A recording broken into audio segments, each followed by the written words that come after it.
Olavo de Carvalho. Ternuma, 31 de dezembro do ano 2000. Como todos os meninos da escola na minha época, eu não podia cantar o hino nacional ou prestar um juramento à bandeira sem sentir que estava participando de uma pantomima. A gente ria às escondidas, fazia piadas, compunha paródias escabrosas. Os símbolos do patriotismo, para nós, eram o suprassumo da babaquice, só igualado, de longe, pelos ritos da Igreja Católica, também abundantemente ridicularizados e parodiados entre a molecada, não raro com a cumplicidade dos pais. Os professores nos repreendiam em público, mas, em segredo, participavam da gozação geral. Cresci, entrei no jornalismo e no Partido Comunista, frequentei rodas de intelectuais. Fui parar longe da atmosfera da minha infância, mas, nesse ponto, o ambiente não mudou em nada, o desprezo, a chacota dos símbolos nacionais eram idênticos entre a gente letrada e a turminha do bairro. Na verdade, eram até piores, porque vinham reforçados pelo prestígio de atitudes cultas e esclarecidas. Graciliano Ramos, o grande Graciliano Ramos, glória do partidão, não escrevera que o hino era uma estupidez. Mais tarde, quando conheci os Estados Unidos, levei um choque. Tudo aquilo que para nós era uma palhaçada hipócrita os americanos levavam infinitamente a sério. Eles eram sinceramente patriotas, tinham um autêntico sentimento de pertinência, de uma raiz histórica que se prolongava nos frutos do presente, e viam os símbolos nacionais não como um convencionalismo oficial, mas como uma expressão materializada desse sentimento. E não imaginei que isso tivesse algo a ver com riqueza e bem-estar social. Mesmo pobres e discriminados se sentiam profundamente americanos, orgulhosamente americanos, e, em vez de ter raiva da pátria porque ela os tratava mal, consideravam que os seus problemas eram causados apenas por maus políticos que traíam os ideais americanos. Correspondi-me durante anos com uma moça negra de Birmingham, Alabama. Ali não era bem o lugar para uma moça negra se sentir muito à vontade, não é mesmo? Mas se vocês vissem com que afeição, com que entusiasmo ela falava do seu país. E não só do seu país, também da sua igreja, da sua Bíblia, do seu Jesus. Em nenhum momento a lembrança do racismo parecia macular em nada a imagem que ela tinha da sua pátria. A América não tinha culpa de nada. A América era grande, bela, generosa. A maldade de uns quantos, não podia afetar isso em nada. Ouvi-la falar, te matava de vergonha. Se alguém no Brasil dissesse essas coisas, seria exposto imediatamente ao ridículo, expelido do ambiente como um idiota, ou condenado como reacionário, um integralista, um fascista. Só 2 grupos, neste país, falavam do Brasil no tom afetuoso e confiante com que os americanos falavam da América. O primeiro, era os imigrantes, russos, húngaros, poloneses, judeus, alemães, romenos. Tinham escapado ao terror e à miséria de uma das grandes tiranias do século, alguns, das 2, e proclamavam, sem sombra de fingimento, este é um país abençoado. Ouvindo-nos falar mal da nossa terra, protestavam, vocês são doidos. Não sabem o que têm nas mãos. Eles tinham visto coisas que nós não imaginávamos, mediam a vida humana numa outra escala, para nós aparentemente inacessível. Falávamos de miséria, eles respondiam, vocês não sabem o que é miséria. Falávamos de ditadura, eles riam, vocês não sabem o que é ditadura. No começo isso me ofendia. Eles acham que sabem tudo, dizia com meus botões. Foi preciso que eu estudasse muito, vivesse muito, viajasse muito, para entender que tinham razão, mais razão do que então eu poderia imaginar. A partir do momento em que entendi isso, tornei-me tão esquisito, para meus conterrâneos como um estoniano ou húngaro, com sua fala embrulhada e seu inexplicável entusiasmo pelo Brasil, eram então esquisitos para mim. Digo, por exemplo, que um país onde um mendigo pode comer diariamente um frango assado por $2 é um país abençoado, e as pessoas querem me bater. Não imaginam o que possa ter sido sonhar com um frango na Rússia, na Alemanha, na Polônia, e alimentar-se de frangos oníricos. Elas acreditam que em Cuba os frangos dão em árvores e são propriedade pública. Aqueles velhos imigrantes tinham razão, o brasileiro está fora do mundo, tem uma medida errada da realidade. O outro grupo onde encontrei um patriotismo autêntico foi aquele que, sem conhecê-lo, sem saber nada sobre ele exceto o que ouvia de seus inimigos, mais temi e abominei durante 2 décadas, os militares. Caí no meio deles por mero acaso, por ocasião de um serviço editorial que prestava para a Odebrecht, que me pôs temporariamente de editor de texto de um volumoso tratado. O Exército na História do Brasil. A primeira coisa que me impressionou entre os militares foi sua preocupação sincera, quase obsessiva, com os destinos do Brasil. Eles discutiam os problemas brasileiros como quem tivesse em mãos a responsabilidade pessoal de resolvê-los. Quem os ouvisse sem saber que eram militares teriam a impressão de estar diante de candidatos em plena campanha eleitoral, lutando por seus programas de governo e esperando subir nas pesquisas junto com a aprovação pública de suas propostas. Quando me ocorreu que nenhum daqueles homens tinha outra expectativa ou possibilidade de ascensão social senão as promoções que automaticamente lhes viriam no quadro de carreira, no cume das quais nada mais os esperava senão a metade de um salário de jornalista médio, percebi que seu interesse pelas questões nacionais era totalmente independente da busca de qualquer vantagem pessoal. Eles simplesmente eram patriotas, tinham o amor ao território, ao passado histórico, à identidade cultural, ao patrimônio do país, e consideravam que era do seu dever lutar por essas coisas, mesmo seguros de que nada ganhariam com isso senão antipatias e gozações. Do mesmo modo, viam os símbolos nacionais, o hino, a bandeira, as armas da República como condensações materiais dos valores que defendiam, e do sentido de vida que tinham escolhido. Eles eram, enfim, americanos na sua maneira de amar a pátria sem inibições. Procurando explicar as razões desse fenômeno, o próprio texto no qual vinha trabalhando me forneceu uma pista. O Brasil nascera como entendida histórica na Batalha dos Guararapes, o editor aqui comenta, esta batalha, a qual se refere Olavo, foi uma ocorrida em 1649 em que, essas 3 etnias, os índios, negros e os portugueses nascidos no Brasil, lutaram juntos contra um inimigo comum, o invasor holandês. Continuemos o texto, repetindo a parte interrompida, o Brasil nascerá como entendida histórica na Batalha dos Guararapes, expandirá-se, e consolidará sua unidade territorial, ao sabor de campanhas militares, e alcançará pela primeira vez, um sentimento de unidade autoconsciente, por ocasião da Guerra do Paraguai. Uma onda de entusiasmo patriótico, hoje dificilmente imaginável. Ora, que é o amor à pátria, quando autêntico e não convencional, senão a recordação de uma epopeia, vivida em comum. Repetindo por conta do editor, o que é o amor à pátria, quando autêntico e não convencional, senão a recordação de uma epopeia vivida, em comum. Na sociedade civil, a memória dos feitos históricos perderá-se, dissolvida sob o impacto de revoluções e golpes de Estado, das modernizações desaculturantes, das rodas avassaladoras, da imigração, das revoluções psicológicas introduzidas pela mídia. Só os militares, por força da continuidade imutável das suas instituições e do seu modo de existência, haviam conservado a memória viva da construção nacional.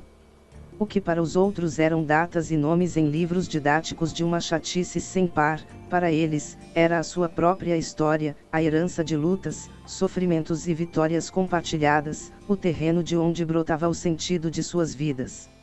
O sentimento de Brasil, que para os outros era uma excitação epidérmica, somente renovada, por ocasião do carnaval ou de jogos de futebol, e já houve até quem pretendesse construir sobre essa base lúdica, um grotesco simulacro de identidade nacional, era para eles o alimento diário, a consciência permanentemente renovada, dos elos, entre passado, presente e futuro. Só os militares eram patriotas, porque só os militares tinham consciência da história da pátria como sua história pessoal. Daí também outra diferença. A sociedade civil, desconjuntada e atomizada, é normalmente vulnerável a mutações psicológicas que, induzidas do exterior ou forçadas por grupos de ambiciosos intelectuais ativistas, apagam do dia para a noite a memória dos acontecimentos históricos, e falseiam por completo a sua imagem do passado. De uma geração para outra, os registros desaparecem, o rosto dos personagens é alterado, o sentido todo do conjunto se perde para ser substituído, do dia para a noite, pela fantasia inventada que se adapte melhor aos novos padrões de verossimilhança impostos, pela repetição de slogans e frases feitas. Toda a diferença entre o que se leu hoje na mídia sobre o regime militar e os fatos revelados no site de Ternuma vem disso. Até o começo da década de 80, nenhum brasileiro, por mais esquerdista que fosse, ignorava que havia uma revolução comunista em curso, que essa revolução sempre tivera respaldo estratégico e financeiro de Cuba, e da URSS, União Soviética, que ela havia atravessado maus bocados em 1964, e tentara se rearticular mediante as guerrilhas, sendo novamente derrotada. Mesmo o mais hipócrita dos comunistas, discursando em favor da democracia, sabia perfeitamente a nuance, discretamente subentendida nessa palavra, isto é, sabia que não lutava por democracia nenhuma, mas pelo comunismo cubano e soviético, segundo as diretrizes da Conferência Tricontinental de Havana. Passada uma geração, tudo isso se apagou. A juventude, hoje, acredita piamente que não havia revolução comunista nenhuma, que o governo João Goulart era apenas um governo normal eleito constitucionalmente, que os terroristas da década de 70 eram patriotas brasileiros lutando pela liberdade e pela democracia. No Brasil, a multidão não tem memória própria. Sua vida é muito descontínua, cortada por súbitas mutações modernizadoras, não compensadas por nenhum daqueles fatores de continuidade que preservava a identidade histórica do meio militar. Não há cultura doméstica, tradições nacionais, símbolos de continuidade familiar. A memória coletiva está inteiramente à mercê de duas forças estranhas, a mídia e o Sistema Nacional de Ensino. Quem dominar esses dois canais, mudará o passado, falseará o presente e colocará o povo no rumo de um futuro fictício. Por isso o site de Ternuma é algo mais que a reconstituição de detalhes, omitidos pela mídia. É uma contribuição preciosa à reconquista da verdadeira perspectiva histórica de conjunto, roubada da memória brasileira por manipuladores maquiavélicos, oportunistas levianos e tagarelas sem consciência. Perguntam-me se essa contribuição vem dos militares. Bem, de quem mais poderia vir? Esse texto foi extraído do site oficial do professor Olavo de Carvalho, postagem publicada no dia 31 de dezembro do ano 2000. O link do texto original está na descrição e também fixada no primeiro comentário. O website de Ternuma, que o professor Olavo faz referência ao longo do texto, foi um portal web construído por uma organização não governamental em 1998, composta por militares, ex-militares e familiares de seus simpatizantes, com o objetivo de refutar contra-informações e excessos cometidos pela mídia e por livros didáticos desinformando e distorcendo fatos e acontecimentos relativos às Forças Armadas, os governos militares e seus atos praticados durante os anos de 1964 e 1985.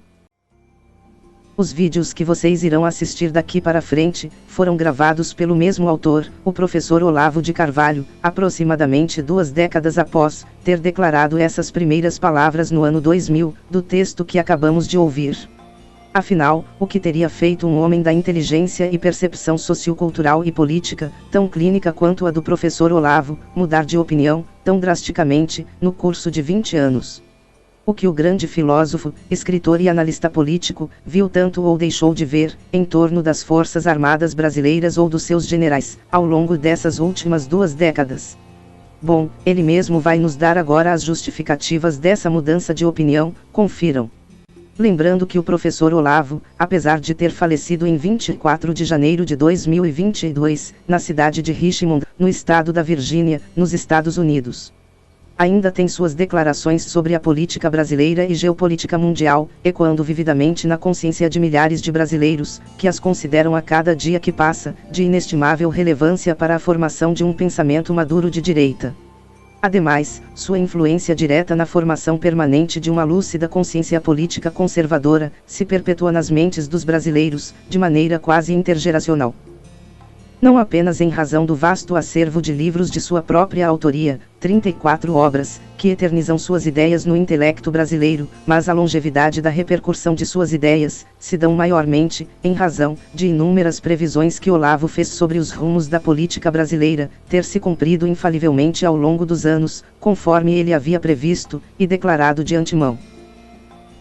Desde o aparelhamento de Estado pela esquerda, a escalada do autoritarismo, corrupção generalizada, e outros projetos revolucionários já há muito, postos em prática por diversas ditaduras de esquerda ao redor do mundo, com o intuito de derrubar democracias, e que aqui não podemos falar mais abertamente, por causa dos filtros da plataforma do YouTube.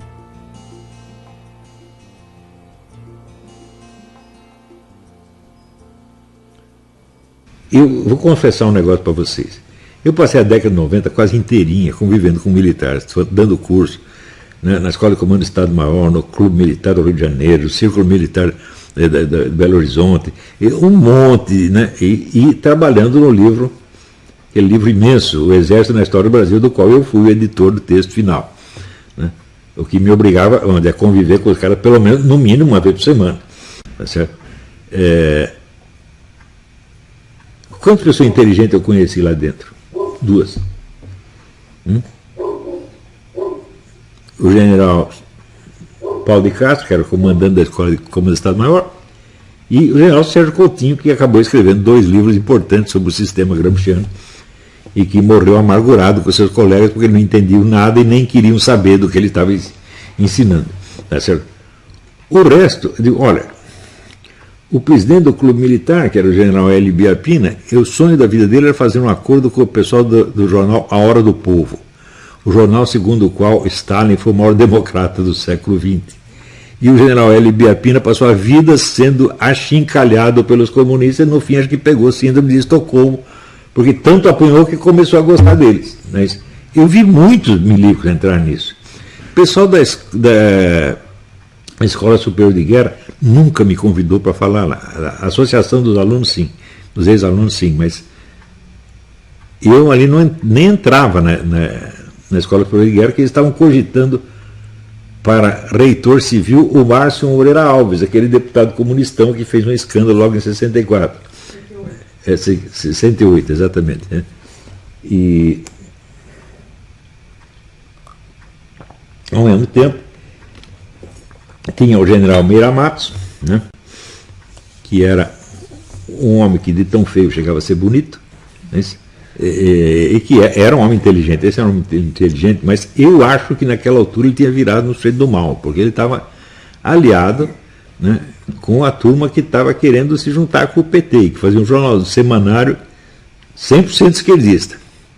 Né, e eu acompanhei muitas elucubrações do general, graças a Deus não deram certo. Então, eu tive boa parte que eu entendi a mentalidade dos milicos e vi que depois que eu perdi contato com eles, a coisa piorou muito. Ele já estava ruim naquele tempo. Né? Tanto que tudo o que ia acontecer no Brasil eu expliquei para eles com antecedência, e eles não enxergavam palma dentro do nariz e não queriam saber. Eu só queria jogar ping-pong no clube militar. Pá. É isso, só pensava em futebol, mulher, né, e subir na vida, pegar um emprego público, virar presidente da Petrobras, coisa assim. Né. Quer dizer, o negócio estava ruim mesmo, e hoje está pior ainda. O que essa gente fez pelo Bolsonaro? Absolutamente nada. Ele encheu o governo federal de milico porque ele não tinha funcionários nos quais ele pudesse confiar. Mas quem disse que ele pode confiar nos milicos? Até hoje eu não sei. Eu confesso, eu perdi contato com a milicada, vai fazer mais de 15 anos. Eu não sei o que eles estão pensando. Não posso assegurar que estão para um lado, estão para o outro. Eu gostaria de saber. Mas eu vejo o esforço que eles fazem para esvaziar o governo de quaisquer apoiadores sérios do Bolsonaro. Não é isso? Querem tirar todos e ficar só eles. Milico não gosta de civil, gente. Essa é a diferença de militar brasileiro e americano, é essa. Aqui os militares estão presentes em tudo. Então, tudo quanto é festinha, tem lá um general, um coronel, um major. Né? Todo restaurante que se entra tem desconto para militares. Onde aparece milico, o pessoal bate palma. No Brasil, não. Milico só conversa com milico e tem desprezo pelos civis. Essa que é a verdade. Quer dizer, é um preconceito monstruoso que eles têm. Eles acham que só eles são honestos, o que já é desonesto, obviamente. Então, por causa disso, os militares brasileiros são socialmente tímidos. Tá certo? E ao mesmo tempo rancorosos. Então, assim, aparece uma atriz da Globo, os caras se jogam no chão, se prosternam dentro da atriz da Globo, ela manda neles. Tá certo? Se aparece um intelectual de esquerda falando com eles, eles caem de joelho, porra. Agora, todo mundo botou todas as esperanças do Bolsonaro, foram decepcionados, mereceram ser decepcionados. Porque se você não faz a sua parte, mas você espera que um presidente faça, você está pedindo o impossível. Não é que, não estou dizendo que ele vai, não, coitado, ele está isolado, ele não pode fazer nada. Não, ele pode fazer muita coisa. Mas quem diz que ele está entendendo o que acontece? Quantas pessoas em volta do Bolsonaro estão esclarecidas e podem esclarecer ele do que está acontecendo? Ninguém. Tem eu aqui. Mas será que o Bolsonaro fica lendo Olavo de Carvalho todo dia? Quantas vezes o Bolsonaro veio me pedir conselho? Resposta: nenhuma, nunca. Então, quando diz que eu sou o guru do Bolsonaro, meu filho, se eu fosse o guru do Bolsonaro, você acha que o general Ramos tinha emprego? O Bolsonaro tem aquele corporativismo militar maldito. Porque, olha, eu nos anos 70, 80, eu achei que os militares eram muito patriotas. Por quê? Eles gostavam de músicas patriotas, eles gostavam dos símbolos nacionais, coisa que eu não vi em lugar nenhum.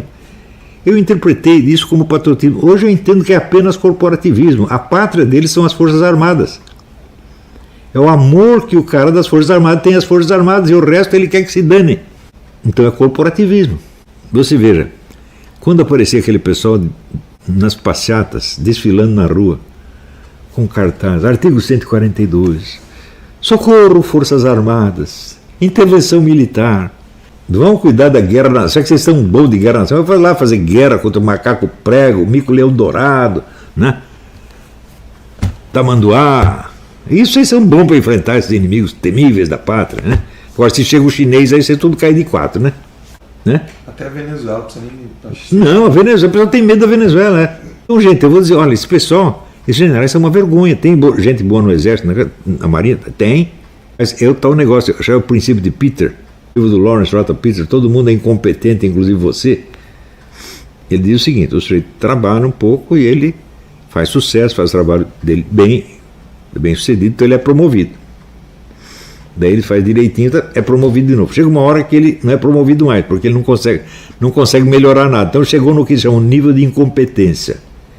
Conclusão do Lawrence Rota Peter: todos os que estão nos postos mais altos são sempre incompetentes, porque eles chegaram ao seu nível de incompetência. Nas Forças Armadas é isto.